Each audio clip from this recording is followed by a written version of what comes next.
This is, we'll call this part 4. So this is Miss Sailor. We are going to talk about North American Indian tribes, First Nations. So obviously, with more room, the North American native cultures were much more widely spread and dispersed than the Mayan, Aztec, and Incan societies. They also lacked the population size and organized social structures.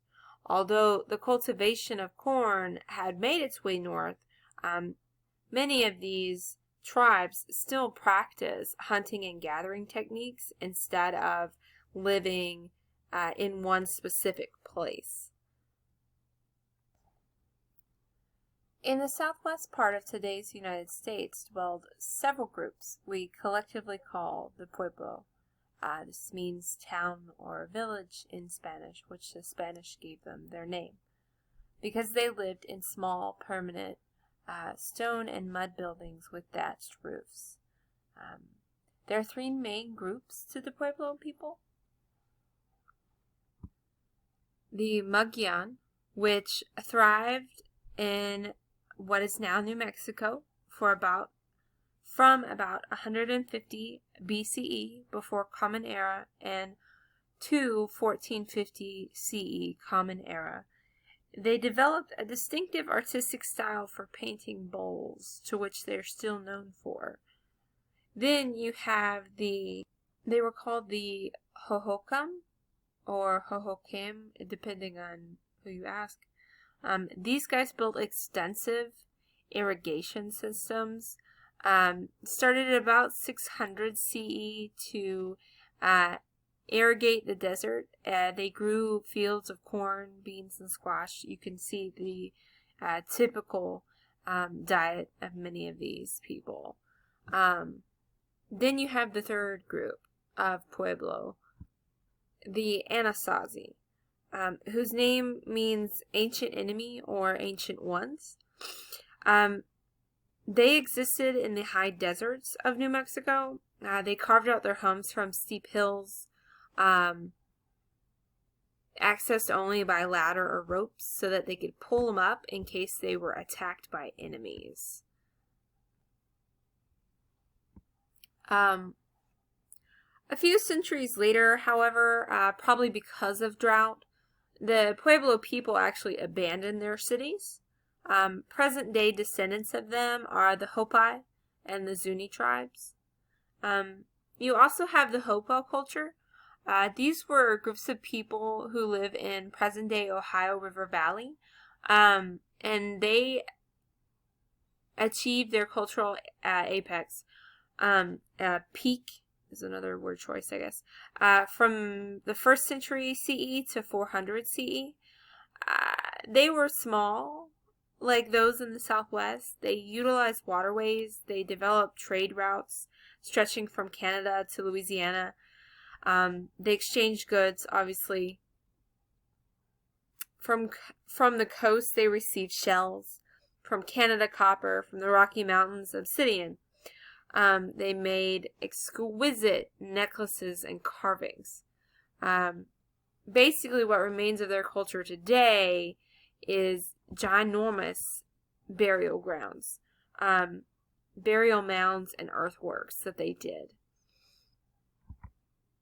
But perhaps the most indigenous culture and the largest indigenous culture and population center in North America was located along the Mississippi in present-day St. Louis, at the height of 1100 CE. It was a 5-mile square city. It was home to more than 10,000 residents. The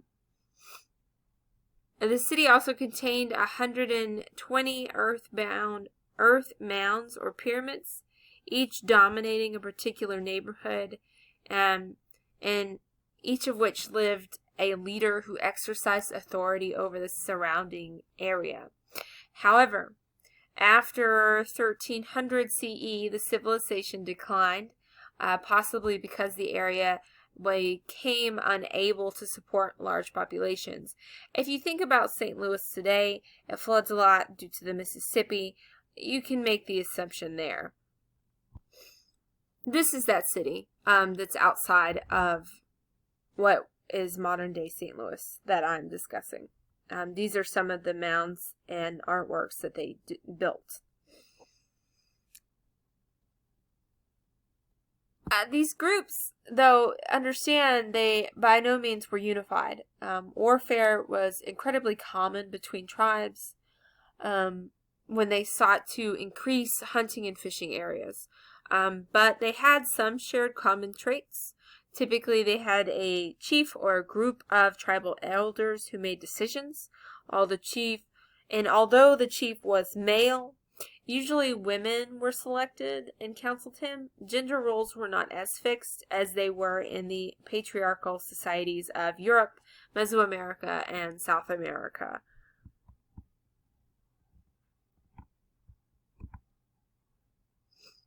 See, here is the Serpent Mound.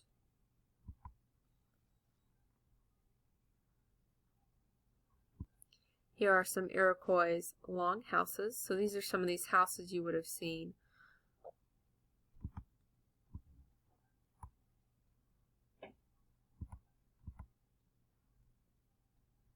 These are different house formations that they would have done. The Plains Indians, which I'm about to discuss. Things that they would have hunted. So, after the Spanish discovered the wealth in South America and Mesoamerica, 15th, 16th century, the English, Dutch, and the French decide they want to do the same in North America. They want these riches. They want the gold. They want these things. So, obviously, though, this is not what they found. What they found instead was a completely different society. They aren't these great big societies. They're smaller. They're much more spread out. They're definitely not going to have a bunch of gold. They found small communities mostly. A lot of these communities are already ravaged by disease because of the Spanish. Rather than gold or silver, they find an abundance of land and timber and fur. Also know that in these tribes, women typically